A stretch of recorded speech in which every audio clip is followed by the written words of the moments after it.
Buenos días a todas y todos. Mi nombre es Carolina Vera, soy psicóloga comunitaria y especialista para la coordinación e implementación de políticas de educación superior universitaria en materia de bienestar universitario.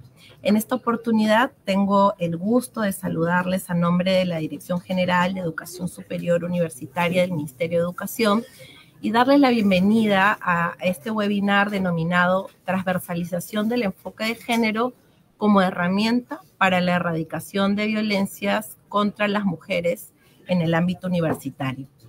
En este espacio se realiza también en el marco del Día Internacional de la Eliminación de la Violencia contra la Mujer y tiene como objetivo destacar precisamente cuál es el rol, la importancia que tiene la transversalización e institucionalización del enfoque de género como una herramienta fundamental para erradicar las violencias, sobre todo que afectan a las mujeres, ¿no? Incluyendo el hostigamiento sexual. Entonces, bueno, para empezar tenemos una mesa muy interesante, muy bonita y quiero iniciar presentando a quienes nos acompañan hoy. Contamos con la presencia de Marcela Guaita Alegre. ¿Cómo estás? Muy buenos días, Marcela. Ella es jefa de la Oficina para la Igualdad de Género y Diversidad de la Pontificia Universidad Católica del Perú. Es abogada peruana, bueno, tiene una amplia trayectoria académica como investigadora en universidades a nivel nacional y también internacional. Ha sido, de hecho, consultora internacional experta en temas ¿no? De derechos humanos y políticas públicas, presidenta de la Comisión Interamericana de Mujeres. Creo que tienes una trayectoria admirable y con toda esta experiencia que ahora conduces la Oficina para la Igualdad de Género, nos complace mucho que puedas estar en este espacio para aportar en la línea de reflexiones. Muchas gracias, Marcela. También tenemos la presencia de Jekyll Rodríguez. Él es, hola Jekyll, buenos días. Él es cofundador de la Red Peruana de Masculinidades y miembro activo de esta. Es psicólogo comunitario también, psicólogo de San Marcos y magíster por la Pontificia Universidad Católica del Perú.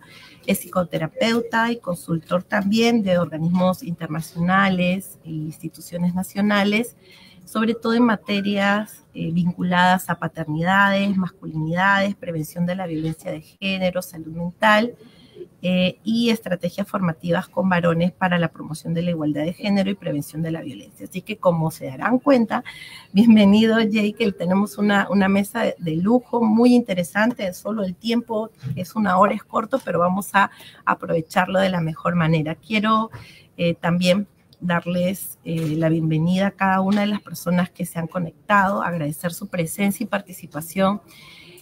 Creo que nos encontramos bastante sensibilizados por los casos que diariamente aparecen de violencia específicamente y sobre todo violencia contra la mujer, hechos que se replican en todo el país y en sus diversas instituciones, ¿no? Y lamentablemente la universidad no es ajena a ella, ¿no? Entonces, espacios como estos son fundamentales, ¿no? Trabajar en la prevención de la violencia contra las mujeres en la universidad no solo supone una obligación establecida en la normativa, ¿no? En materia de género y de violencia, sino que visibiliza la centralidad del propósito y el rol de la universidad en cuanto a la formación integral de sus estudiantes, ¿no? Enfatizando precisamente en sus derechos, en el fortalecimiento de su ciudadanía, ¿no? Y en la manera que puedan aportar. De hecho, promover una cultura de derechos en la universidad, no solo para evitar las situaciones de violencia en el ámbito universitario, sino también en la sociedad,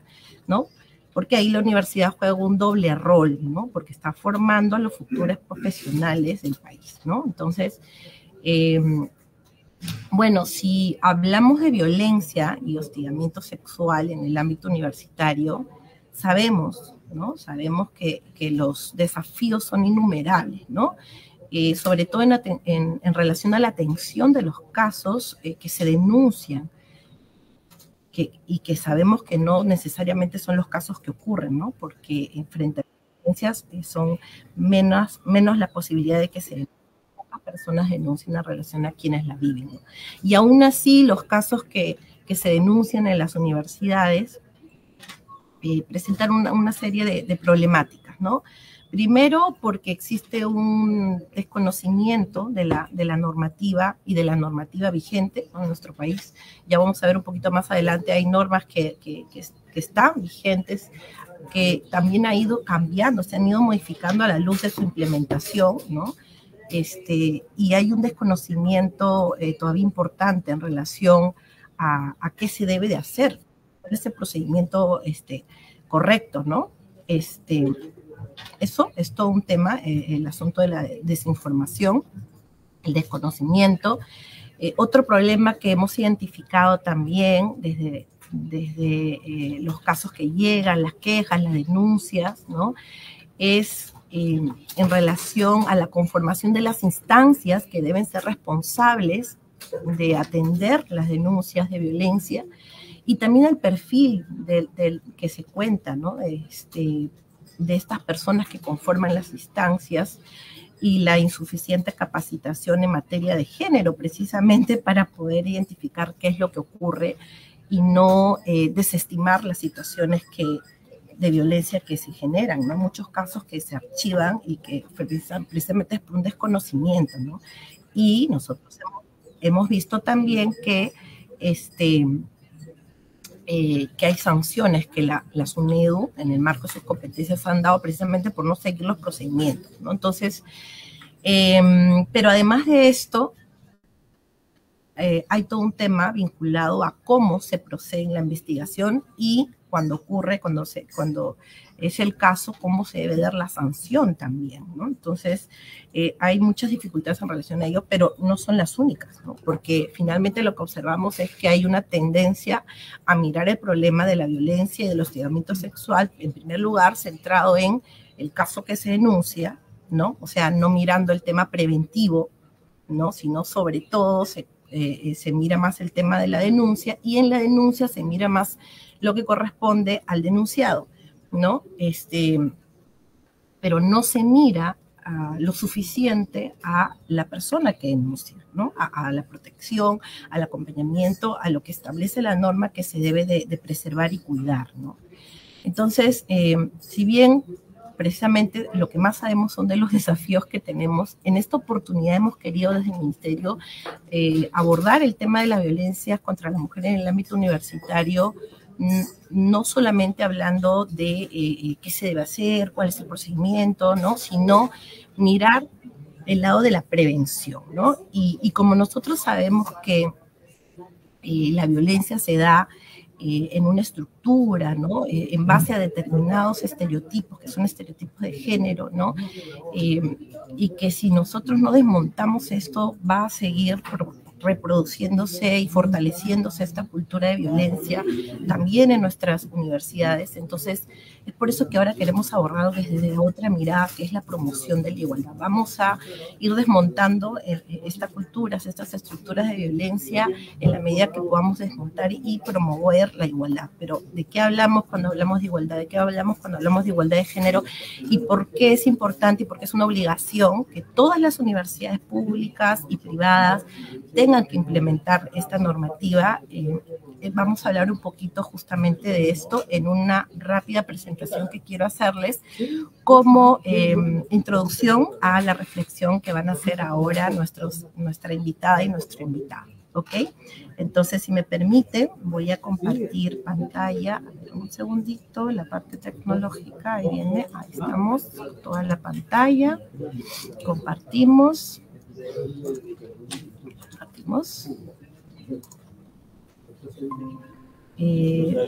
¿Me confirman, por favor?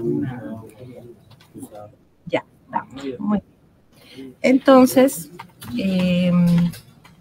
bueno, entonces lo que queremos ahora es mirar en qué medida el enfoque de género es una herramienta precisamente para promover la igualdad y de esta manera evitar, ¿no?, que construir una cultura de la no violencia en el marco de la igualdad de derechos, ¿no?, y evitar que suceda la violencia, ¿no? Entonces, hay un marco normativo que voy a presentar muy rápidamente que nos sostiene en esta tarea.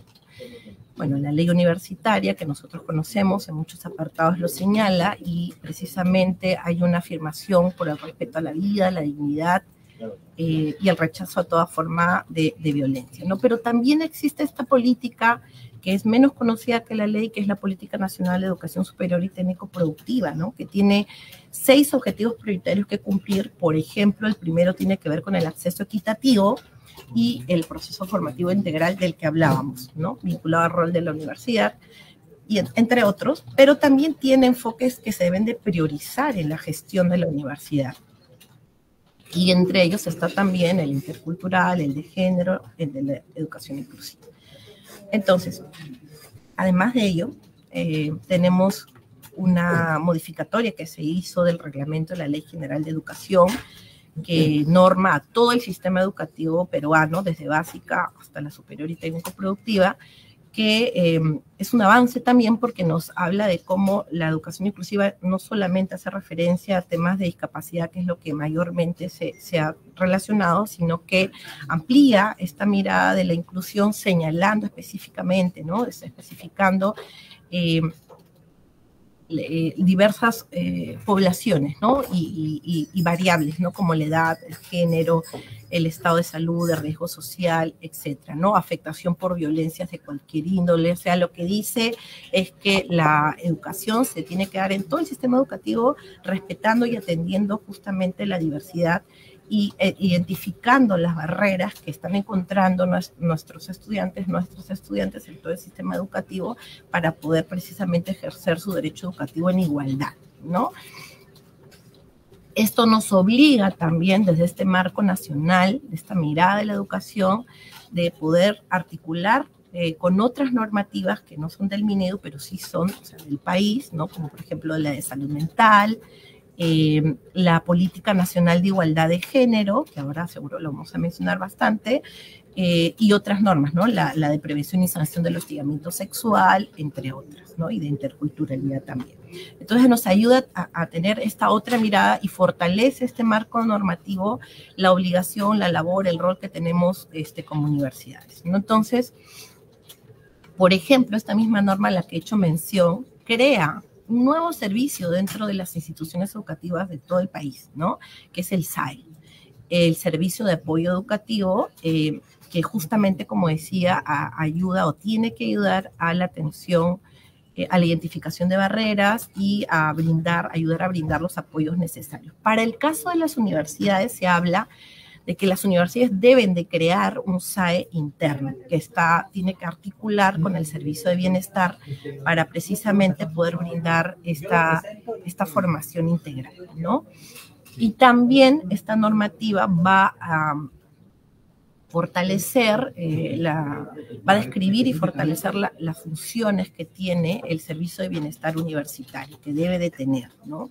Y en esta se incluye también la promoción y la participación de igualdad de oportunidades, eliminando todas formas de discriminación, exclusión o violencia, ¿no? Entonces es importante, ¿no? Dice, fortalece el cuidado integral de la comunidad educativa, o sea, que no solamente se centra el bienestar en el estudiante, sino tiene una mirada más comunitaria, o sea, de comunidad, ¿no? Promueve la salud física y mental, la prevención de factores de riesgo individual y comunitario, como el caso del hostigamiento sexual y sexista. Entonces estamos viendo cómo desde los diversos actores de la universidad van a incluir esta mirada de promoción de la igualdad y de prevención de las violencias, como es el hostigamiento sexual. Además la ley universitaria existe, como ya mencioné, una serie de normativas que están vinculadas a temas de prevención y atención de las violencias, como es el hostigamiento sexual también, y que son de obligatorio cumplimiento en las universidades, ¿no? Solo como adelanto, quiero mencionar que para abonar precisamente a cómo promovemos relaciones de igualdad y así prevenimos también las situaciones de violencia, el Ministerio de Educación, desde esta dirección, desde la DIGESU, está culminando un estudio gracias al apoyo de PEMESUD y GRADE, un estudio que está identificando causas, factores y barreras relacionadas precisamente con las desigualdades y inequidades de género que se están dando en todo el proceso formativo, ¿no? En el acceso, la permanencia, el ingreso en la universidad. Está concluyendo ahora este estudio y con el producto que salga del mismo se va a elaborar y aprobar unos lineamientos para la implementación del enfoque de género. Pero además, también nos encontramos desarrollando ahorita un protocolo que va a ayudar a implementar los servicios que las universidades tienen comprometidos en la Política Nacional de Igualdad de Género, que tiene que ver con dos cosas, ¿no? Uno, con la transversalización del enfoque de género y otro con el incremento de participación de mujeres en carreras tradicionalmente masculinizadas. Y por último, dos acciones más que estamos desarrollando. Empezamos a desarrollar un piloto intersectorial, donde está la participación también de SUNEDU, bueno, que es de Minedu, pero también el Ministerio de la Mujer y Poblaciones Vulnerables, actor fundamental. Estamos teniendo una primera experiencia piloto de asistencia técnica para el fortalecimiento de capacidades en materia de bienestar universitario, prevención y atención al hostigamiento sexual en una universidad de la Amazonía peruana.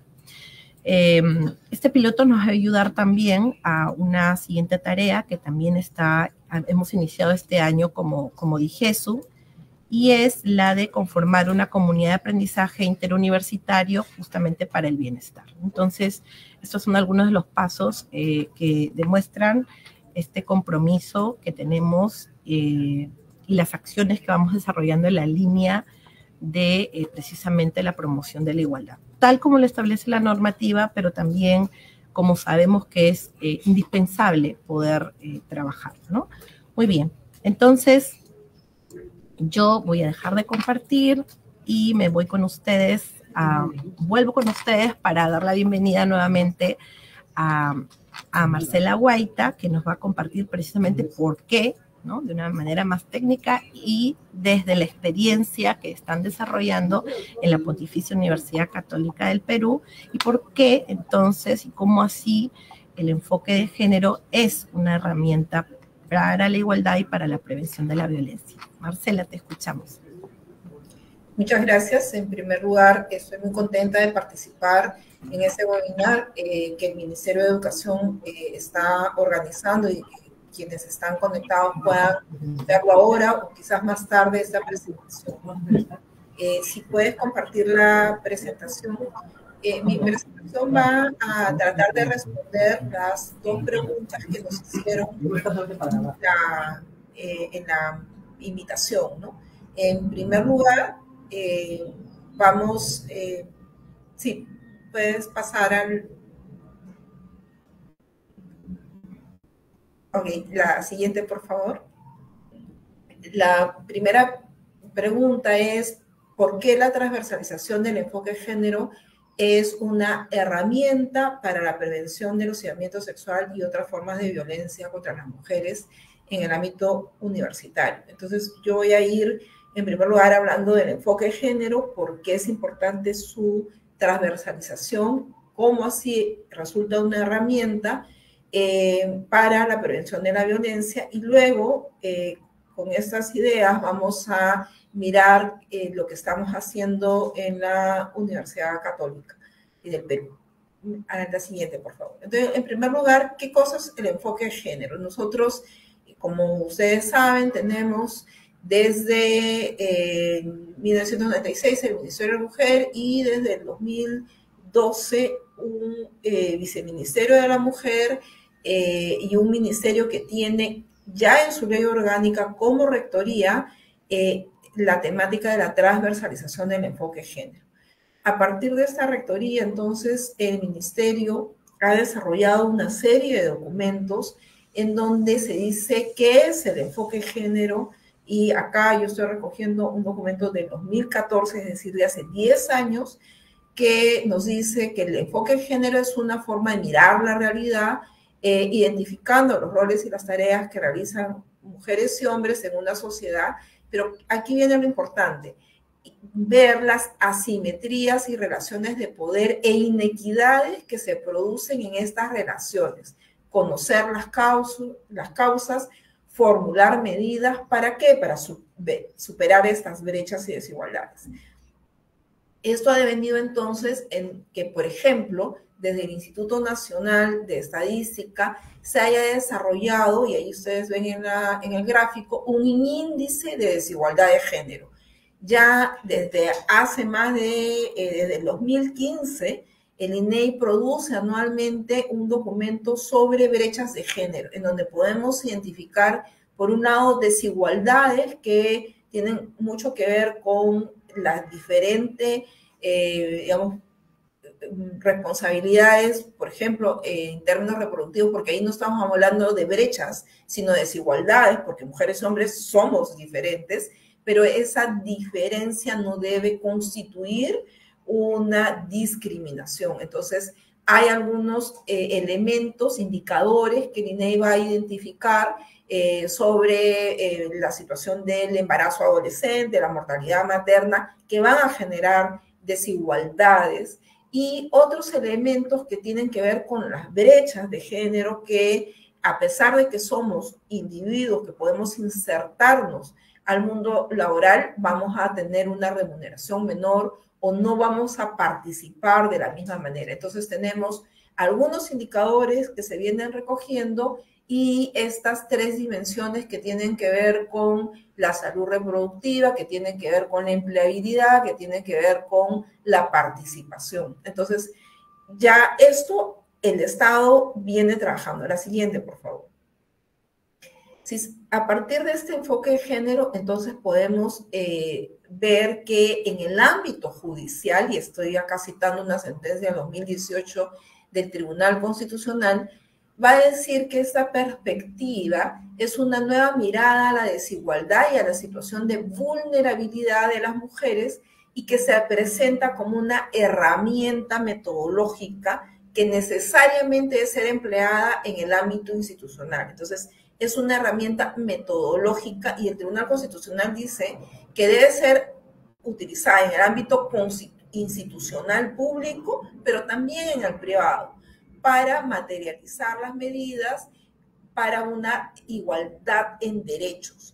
Y además nos dice el Tribunal Constitucional que no solamente es el mandato legal, sino que hay una dimensión ética. Constituye un instrumento ético que dota de legitimidad a las decisiones institucionales que se toman en aras de alcanzar una sociedad más justa e igualitaria. La siguiente, por favor. Nuevamente, tenemos entonces un concepto que va a iluminar desigualdades, va a referirnos a brechas, y que es una herramienta y un elemento ético para lograr la igualdad. Cuando nos aproximamos a ver la violencia, porque la pregunta era ¿por qué transversalizar el enfoque de género es indispensable para abordar la temática de la violencia? Vamos a ir, y en este caso estoy recogiendo la definición sobre violencia basada en género que ha desarrollado el sector rector, el MIM, en el 2015, que nos va a decir que esta violencia es estas acciones o conductas basadas en el género y agravada por la discriminación proveniente de la coexistencia de diversas identidades. Y ahí es bien importante retomar lo que ha dicho Carolina, ¿no? O sea, hay diferentes dimensiones que hay que tener en cuenta. El género es una, pero se cruza con otras dimensiones que puede profundizar esta discriminación. Dimensiones como raza, clase, identidad sexual, edad, pertenencia ética, que están presentes en todas nuestras universidades. Y dice, esta violencia va a causar daño, sufrimiento, incluso muerte, y se trata de aquella violencia que ocurre en un contexto de discriminación sistemática contra la mujer y contra aquellos que confrontan el sistema de género. Estamos hablando de una discriminación sistemática. Creo que el gráfico ayuda a entender por qué entonces necesitamos trabajar en esta discriminación sistemática basada en el género, porque va a tener una consecuencia en las formas y el sufrimiento que produce esta violencia basada en género, que es un fenómeno social y cultural enraizado en las costumbres y mentalidades de todas las sociedades y que se apoyan en concepciones referentes a la inferioridad y subordinación de las mujeres y la supremacía y poder de los varones. Al ser un fenómeno social y cultural, las universidades somos un microcosmos que vamos a reproducir esto si es que no estamos alerta y reflexionamos al respecto. La siguiente, por favor. Adicionalmente, y un clic más si le puedes dar, las políticas sensibles al género a lo largo de los años hemos ido aprendiendo que hay algunas políticas que son importantes, como aquellas que implican acciones afirmativas, como las cuotas, o aquellas que están enfocadas en necesidades propias, como por ejemplo las licencias por maternidad, que son más amplias que las licencias por paternidad y que son indispensables para poder lograr una participación igualitaria de mujeres y hombres. Pero este tipo de políticas que son importantes siguen reproduciendo los mismos roles entre hombres y mujeres en nuestra sociedad.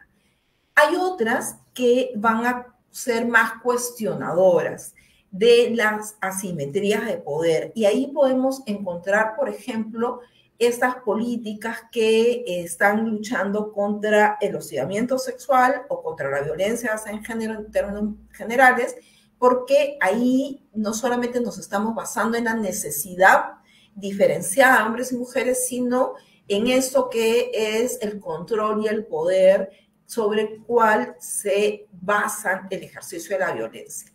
Y un grado adicional, que es el que tiene el mandato el Estado, es la transversalización del enfoque de género, porque eso es lo que va a producir un cambio sistemático en todas las políticas nacionales. De esa manera, entonces, transversalizar el enfoque de género va a coadyuvar a identificar estas asimetrías de poder, a identificar en qué casos necesitamos atender necesidades propias de hombres y de mujeres o desarrollar acciones afirmativas en algún grupo que lo requiere. La siguiente, por favor. Como ya he mencionado, todo esto que hemos visto y que puede ser aplicado en el ámbito del Estado, también podemos aplicarlo en el ámbito universitario. Las universidades tienen un poder transformador hacia el conjunto de la sociedad. Nosotros estamos formando a quienes van a ser líderes en las diferentes organizaciones, instituciones y en nuestra sociedad en los próximos 10, 15, 20 años. Por lo tanto, prepararlos para el siglo XXI implica conocer estas dimensiones, las relaciones de género imperantes. ¿Para qué? Para tomar acción, para corregir estas desigualdades. Es fundamental, entonces, mirar estos procesos, porque además, como ya hemos mencionado, es un mandato ético, es el respeto de los derechos humanos de las mujeres y hombres en su diversidad, y creo que esa es una aspiración de todas las personas, de todos y todas como ciudadanos y ciudadanas.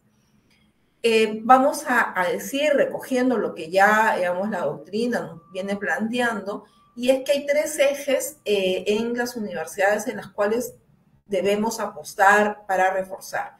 En primer lugar, el elemento de investigación, de reflexión, y por lo tanto la creación de programas, institutos, centros que nos permitan discutir nuestra propia realidad y generar conocimiento para la transformación de nuestra realidad, porque si bien el sistema de género está presente en todas las sociedades, puede tener características diferenciadas dependiendo de nuestra sociedad.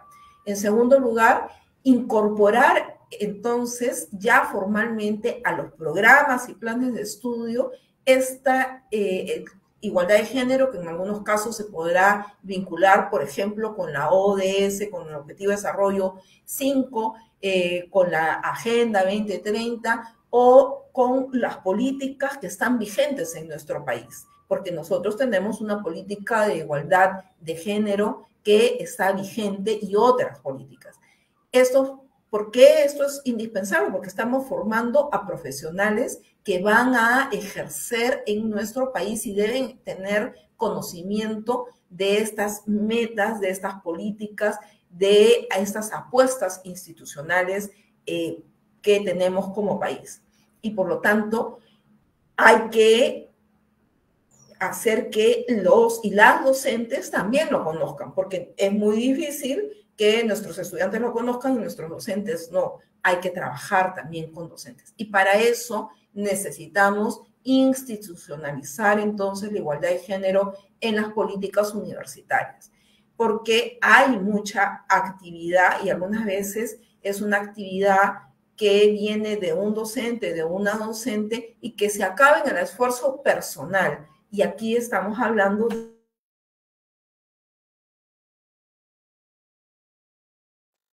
Y micrófono. Estamos hablando de políticas que tienen que hacer que sean apuestas institucionales. La siguiente, por favor. Y ahí entonces les voy a comentar algunas líneas que estamos trabajando desde la universidad. En primer lugar, comentarles que la universidad, como muchos de ustedes conocen, viene reflexionando sobre la temática del género, la igualdad, desde hace muchísimos años. Desde la década de los 90 ya se creó el programa de estudio de género y a medida que ha avanzado el tiempo se han creado una serie de políticas que luego les voy a señalar, pero entonces esto es una apuesta de larga data. Cuando decíamos hace un momento que había que crear e instalar centros, programas o estudios para profundizar en esta temática, la universidad, por ejemplo, ha tenido desde la década del 90 un diplomado que ya en este siglo se convirtió en una maestría sobre la cual hay una formación, pero también tenemos una línea de investigación en donde está, por ejemplo, hay varios grupos de investigación en género, hay uno que está de muy larga data, que produce una serie de reflexiones, documentos, análisis, y también tenemos la Cátedra UNESCO Igualdad de Género, que trabaja con diferentes universidades del país para reconocer estas problemáticas y que, por ejemplo, ha venido trabajando sobre la temática justamente de hostigamiento sexual en varias universidades del país. Y ya en el 2022, la universidad apuesta por crear una oficina para la igualdad de género y diversidad, cuyo mandato es hacer el seguimiento de las políticas que ya existían en la universidad y además ser una oficina que brinda asistencia técnica a sus demás unidades. Y ahí la siguiente, por favor. Asistencia técnica porque esta transversalización del enfoque género no va a ser de una oficina respecto a estudiantes, docentes, sino es la universidad y todas sus unidades que tienen que acoger esta mirada para lograr la igualdad de género. En esa línea, nosotros hemos ido desarrollando, y ya ahí hablo desde la oficina, porque yo estoy a cargo de esa oficina, unos lineamientos para la integración del enfoque género en el pregrado, que está acompañado con una caja de herramientas para su implementación. Estos lineamientos están dirigidos a las unidades académicas, es decir, a los directores de estudio, de carrera. No están dirigidos a los y las docentes, porque son las unidades académicas que tienen que involucrarse y mirar cómo esto se va a integrar. Estos son lineamientos, porque cada unidad académica tiene que ver cómo lo va a hacer en su plan de desarrollo, en su plan de estudios, en los cursos, en los docentes. Es decir, hay una serie de elementos que sabemos cada unidad, cada facultad es diferente. Entonces son lineamientos que no se van a aplicar de manera inmediata, sino que tienen que ser tamizados por la mirada de cada facultad. Por ello, nosotros en el nuevo modelo educativo que se tiene en la universidad, hay un eje transversal de diversidad, y para la implementación de ese nuevo modelo educativo, en el año 2022, en el 2023 ya se aprobó unos fondos para que las unidades académicas puedan adecuar sus documentos a el nuevo modelo educativo. En estos fondos que han estado en el 2023 y en el 2024 y que aplican a varias competencias, ha habido la integración del enfoque género para que las facultades también tengan un incentivo y puedan hacer algunos pilotos o algunos documentos o algunos introducción de el enfoque género en cursos determinados. Entonces, en eso hemos venido trabajando 2023, 2024, para nosotros un gran aprendizaje, y a partir de ello tenemos ahí, les he puesto algunos productos que vamos sacando. Por ejemplo, tenemos algunas guías de cómo integrar el enfoque género en determinadas carreras, que va a ayudar a que los y las docentes puedan hacerlo de una manera más, útil directamente en su especialidad. La siguiente, por favor. También, tenemos las políticas. La siguiente, ya habían mencionado que en la universidad habían varias políticas. Acá tenemos la de igualdad de género en la docencia, la de respeto de la identidad de género y un protocolo de prevención, atención y la siguiente, para víctimas de violencia. Y en este año, la novedad en la universidad es que hemos aprobado un plan institucional de género que va a ir del 2024 al 2028 y que busca, y ahí tenemos la visión compartida, que nuestra universidad tenga una comunidad consciente, inclusive, respetuosa, comprometida con la igualdad de género y, por lo tanto, en la que haya tolerancia cero frente al hostigamiento sexual y la violencia basada en género, y que evidencie resultados concretos en el cierre de brechas, por ejemplo, este tema de la participación de las mujeres en las ciencias, en la valoración de la diversidad de las personas y la no discriminación. La siguiente, por favor. En este plan institucional vamos a tener varios objetivos.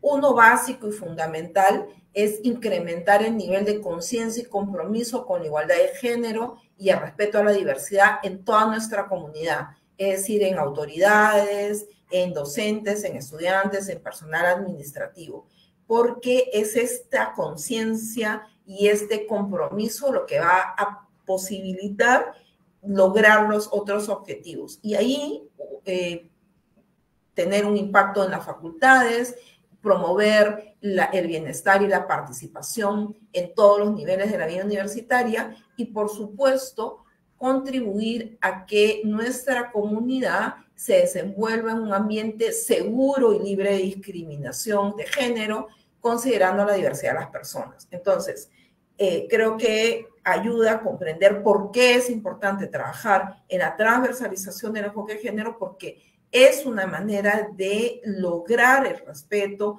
a la diversidad, lograr el respeto a la igualdad y tener entonces un ambiente seguro. Este plan tiene, además, sí, la siguiente, por favor.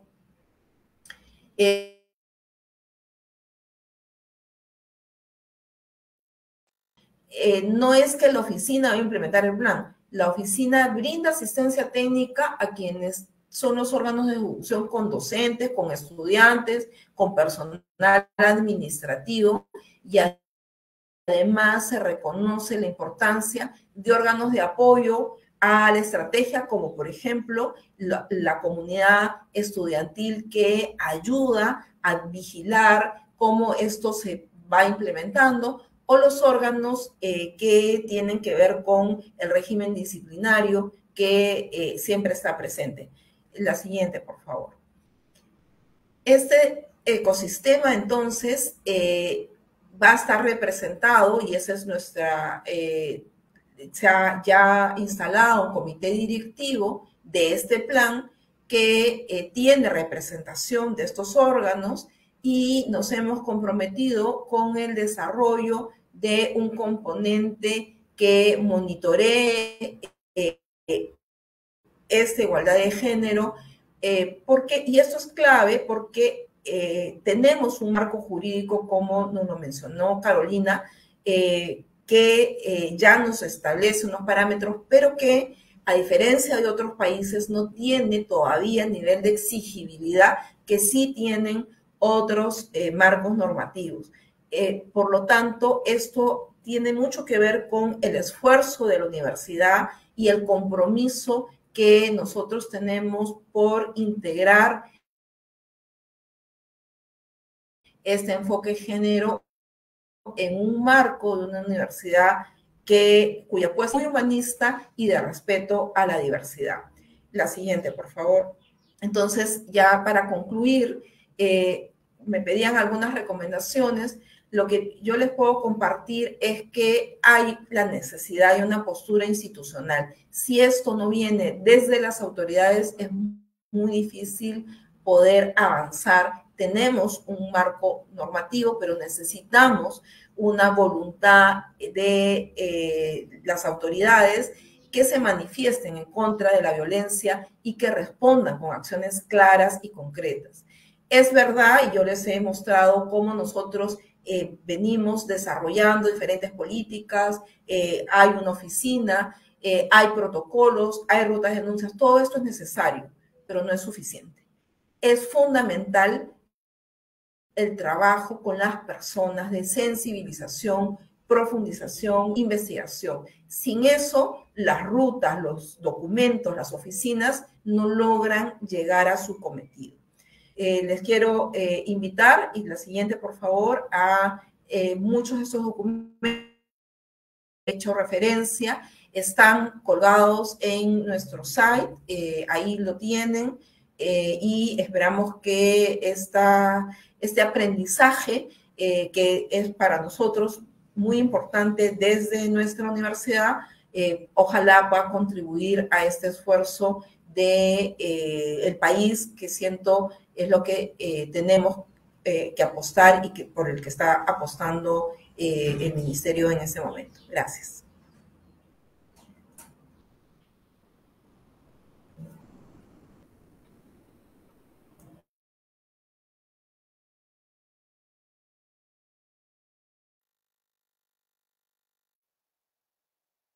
Muy interesante, muchas gracias Marcela, todo lo que nos has compartido, y en este tiempo quisiéramos escuchar también a Jekyll y que nos diga de qué manera, desde su experiencia en el ámbito de masculinidades, de qué manera se requiere que exista también una perspectiva de masculinidades en esta mirada precisamente de igualdad, ¿no? Y de transversalización del enfoque de género a nivel de las universidades. Jekyll, te escuchamos. Gracias, Carolina. Gracias, Marcela, por la invitación y también por las reflexiones y sobre todo los avances que trae Marcela desde una experiencia concreta como es la Universidad Católica del Perú, ¿no? Mientras escuchaba a Marcela, yo pensaba, ¿no?, cómo en las diversas experiencias que yo he acompañado en el trabajo con varones, ¿no?, tanto en el ámbito comunitario, en algunas instituciones, ¿no?, digamos, a veces con el gorro, digamos, de pensar la transversalización, a veces básicamente pensando un avance en algunos niveles de sensibilización. Algo que aparece, digamos, es que en los esfuerzos en el avance por trabajar a género e igualdad con mujeres, los hombres de pronto, los varones aparecen como obstaculizadores, ¿no? Digamos, el papel, el primer rol que rápidamente aparece es como los hombres haciendo resistencia o siendo obstáculos, digamos, para el avance, digamos, en materia de pensar relaciones igualitarias, ¿no? En generar relaciones que combatan la violencia, ¿no? Entonces, claro, entonces cuando uno empieza a pensar y dice cómo involucrar o cómo trabajar con los varones para avanzar en igualdad de género, aparecen varios retos y quisiera pensar desde ahí, digamos, el cómo avanzar en la transversalización de género en las universidades, pensando y además pensando, siempre yo digo, ¿no? Las masculinidades o el trabajo en masculinidades o con varones desde una mirada crítica implica una mirada situada, digamos, ¿no? Entonces ahí, si aterrizamos y decimos las universidades, ¿no? Si situamos las masculinidades en las universidades, toca hacer como algunas preguntas, ¿no? En principio, ¿qué tipo de universidades estamos mirando, pensando en el Perú, por ejemplo, ¿no? Las universidades nacionales, las privadas, las de regiones, las de la ciudad capital, y en ella diría yo, ¿quiénes son los varones que acceden, ¿no? Que acceden y que empiezan a habitar, digamos, ese espacio, ¿no? Empiezan a ser hombres en ese espacio, ¿no? Ser varones, ¿no? Entonces, esa mirada también entrecruzada, interseccional, me parece que es como interesante volver a traerlo para pensar, digamos, cómo es que la masculinidad efectivamente, digamos, se va organizando, digamos, estas relaciones de poder que Marcela nos planteaba, ¿no? Y en esas relaciones de poder ocupa efectivamente una posición de mayor poder y prestigio, ¿no? Y cómo desde ahí opera, digamos, despliega mecanismos que va a decantar finalmente en exclusión, en discriminación, en sus diversas formas de violencia, ¿no? Entonces, y no solo, digamos, en la dimensión de las relaciones interpersonales, ¿no? Yo diría que un elemento ahí para pensar también clave crítico es como efectivamente este fin, digamos, de la producción del conocimiento y el ordenamiento de la producción del conocimiento de las universidades, históricamente, pues, ha sido atravesado por una mirada androcéntrica, masculinizada, digamos. Ahí hay un terreno de disputa, digamos, en el terreno epistemológico también que toca como mirar, digamos, en esta idea de la transversalización que es clave, ¿no?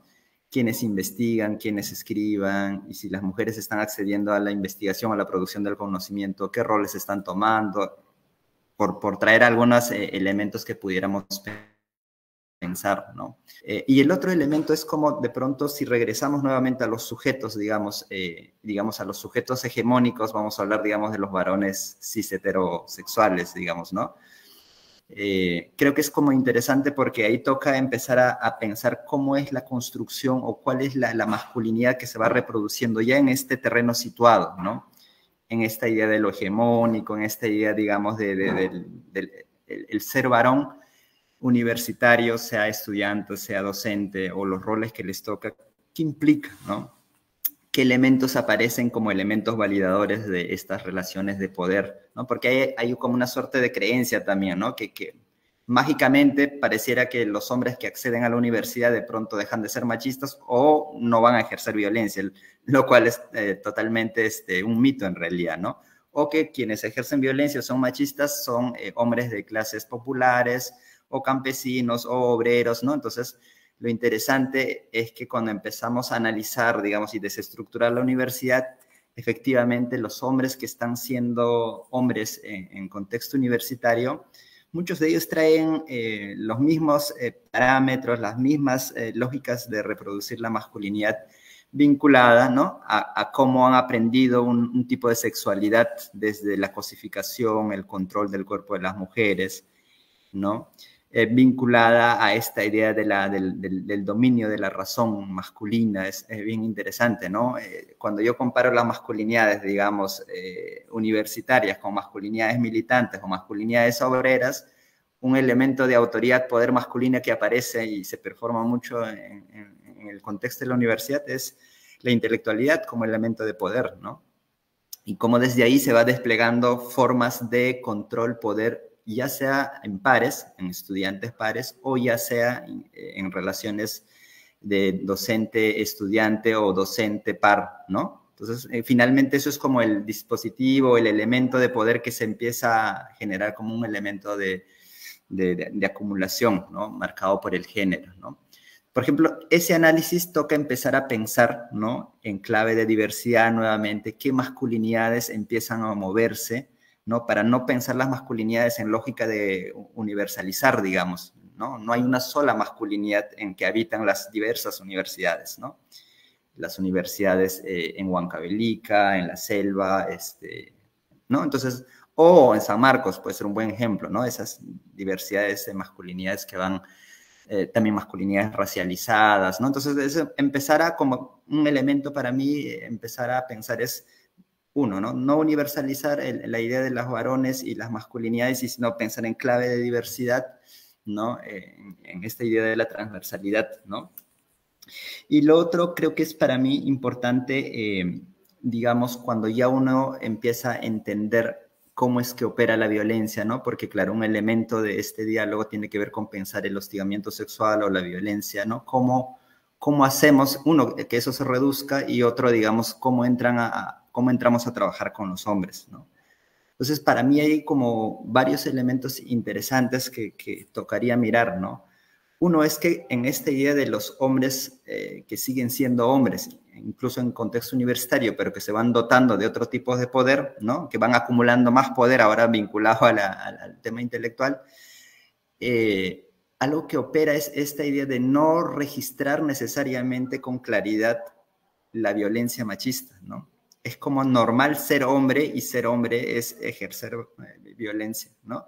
Y ahí, digamos, las diferentes prácticas de violencia sexual, en muchos casos, muchos hombres no terminan de entender que efectivamente eso ha sido un ejercicio de violencia, ¿no? Entonces, ahí hay como desmontar, problematizar y reflexionar con los hombres esta idea de cómo han construido una masculinidad que normaliza, que legitima el ejercicio del poder y la violencia. Creo que es un reto sumamente importante, ¿no? Porque, claro, podemos tener la línea de generar efectivamente, fortalecer las políticas vinculadas a la denuncia, ¿no? Todos los mecanismos de protección y, digamos, el denunciado va a ser un hombre, ¿no? Y ahí quiero un paréntesis, ¿no? Suelen ser más denunciados por las estudiantes los hombres pares que los docentes, ¿no? Y ahí hay un marcador de una capa más de relación de poder, por ejemplo, ¿no? Entonces, pudiéramos pensar en programas reeducativos, me parece que es interesante, pero no quedarnos, diría yo, en la idea de solo de lo reeducativo, ¿no? Sino lo que tú decías, Carolina, ¿no? Cómo empezamos a pensar políticas o estrategias más integrales en clave de lo preventivo, en clave de lo promocional, ¿no? En todas estas dimensiones, capas que Marcela también nos traía. Creo que para mí eso es como sumamente importante, ¿no? Porque de pronto algo que yo he observado también es que claro, con todo el proceso de los scratch como mecanismo de denuncia, de visibilización y luego los protocolos que son importantes, pero de pronto los que son denunciados se vuelven como el sujeto extraño, ¿no? Como estos, en lógica de estigma, ¿no? Entonces, el violentador, ¿no? El agresor que pasa su proceso, pero el otro que lo ve no se siente parte del problema o no siente que pueda reproducir lógica de violencia, ¿no? Pero si nosotros salimos de esa mirada, lo que vamos a entender es que todos los hombres estamos dotados y socializados, digamos, en la lógica de reproducir la violencia como parte de ser hombres, ¿no? Entonces, para mí esa forma de correrse, digamos, de los hombres que solo ven el problema en el otro, hay que tratar de movernos ahí, ¿no? Para que los programas no solo apunten a quien fue denunciado. O sea, es bueno que haya, digamos, programas reeducativos, ¿no? Y que, digamos, que se corran un poco de la mirada punitivista, pero yo diría que más bien cómo generamos mecanismos, como ya creo que la Católica viene haciendo, ¿no? Espacios que permitan la reflexión, ¿no? O sea, que no solo el miedo, que me parece que es un mecanismo importante, el miedo, digamos, frente a la denuncia, frente al scratch, que pueda ser un elemento, digamos, motivador para que los hombres puedan o parar o intentar cambiar, pero que, digamos, no necesariamente eso garantiza un nivel de reflexión, ¿no? Sino más bien empezar a pensar mecanismos, estrategias que inviten a una reflexión, a una problematización, para pensar esto como un problema social, como un elemento, digamos, cultural, social, ¿no? Entonces, para mí creo que ese es un reto que toca mirar para no quedarnos solo en la idea de lo reeducativo o la atención con los hombres que han ejercido violencia, que me parece como, quería como señalarlo, digamos, ¿no? Y lo otro, creo que para mí es importante también no quedarnos, o sea, a ver, en esta idea que nos habla de la transversalización, cómo pensar la transversalización que no haga una suerte de guetos con los hombres y por otro lado con las mujeres, ¿no? Entonces, si no es cómo generamos que haya todo un movimiento en perspectiva comunitaria, digamos, habitar la universidad, ¿no? En generar otros sentidos de, llamemos, convivencia, de relacionamiento, digamos, que pueda cuestionar, porque si no, claro, va a aparecer una cosa entre los hombres por acá y las mujeres por allá, y ahí toca empezar a trabajar con los hombres, no desde el miedo, ¿no? Sino cómo los hombres pueden efectivamente mirar, reflexionar sobre la necesidad de trabajarse ellos en principio y trabajar esto como una apuesta de un tipo de universidad que se quiere, que Marcela nos planteaba, ¿no? Eso creo por ahora, no sé si va a haber una ronda de preguntas, pero quería plantear un poco esas líneas de análisis para pensar el tema de las masculinidades y su incorporación en este trabajo de transversalización que se viene haciendo, ¿no? Uh-huh. Muchísimas gracias, Jekyll. Yo creo que complementa bastante bien este esfuerzo de poder analizar desde tantos niveles y ámbitos el problema de la violencia, pero enfocándonos sobre todo en este desmontamiento de aquello que lo produce, ¿no? Y que justamente tiene que ver, y el camino es, ¿no?, la promoción de la igualdad, ¿no? Y para eso la herramienta del enfoque de género ayuda claramente, ¿no? Y esta mirada tiene que ser comprendida justamente de una manera absolutamente participativa, inclusiva, comunitaria, porque de arriba abajo, de abajo arriba, en todos los niveles, el trabajo, ¿no?, a nivel institucional, de autoridad, de normativa, de formación, ¿no? Creo que algo que nos invita bastante bien el enfoque de género es tener una mirada sumamente personal, en el sentido de que necesitamos analizarnos y no suponer, ¿no?, por ejemplo, de que si bien somos defensores de los derechos o creemos en los derechos, ya no tenemos estereotipos, no tenemos que trabajar como profesionales, como, no sé, madres, padres, como docentes, no. Tenemos que seguir cuestionándonos y mirar de qué manera, ¿no?, trabajar, qué significa trabajar por la igualdad de derechos y por qué este reconocimiento del otro como un igual nos permite, sin duda, no violentarlo, ¿no? Tratarnos con respeto, poder construir, ¿no? Entonces, bueno, no quiero repetir las cosas que se hayan dicho, yo comulgo con todo lo señalado y me alegra que de diversos sectores, actores, actoras, estemos contribuyendo en ese camino, ¿no? Y bueno, agradecer su participación, pero antes quisiera presentar también al director Juan Carlos Norabuena Castañeda. Él es director de la DICOPRO, que es una de las direcciones de línea de la Dirección General de Educación Superior Universitaria del INEDU, y está acá presente también mostrándonos su compromiso en esta temática tan importante. Adelante, director. Buenas tardes. Muchas gracias, Carolina. ¿Qué tal, Homero, Patricia? Muchas gracias a ustedes por su participación el día de hoy. Carolina también por promover estos espacios que consideramos que es necesario y es importante, sobre todo, ¿no? La violencia contra las mujeres en las universidades es algo que no podemos permitir, y no solo desde el Ministerio de Educación, sino de todos los sectores, y no solo de todos los sectores, sino de toda la población a nivel nacional. Entonces, desde ese espacio, simplemente nosotros como ministerio seguiremos promoviendo estos espacios de reflexión, compartir las experiencias, temas tan importantes como es la transversalización del enfoque de género para prevenir casualmente estos casos de violencia. Consideramos, y considero aquí desde la DICOPRO, desde la DIGESU, que es algo que no se debe perder, es algo que se debe seguir implementando, es algo que se debe seguir promoviendo. Y nosotros aquí seguiremos haciendo desde este espacio, dando todos los mejores esfuerzos para que no, quizás esperamos en algo ideal, es que ya no haya más violencia contra nuestras jóvenes en las universidades. Es algo que no podemos permitir.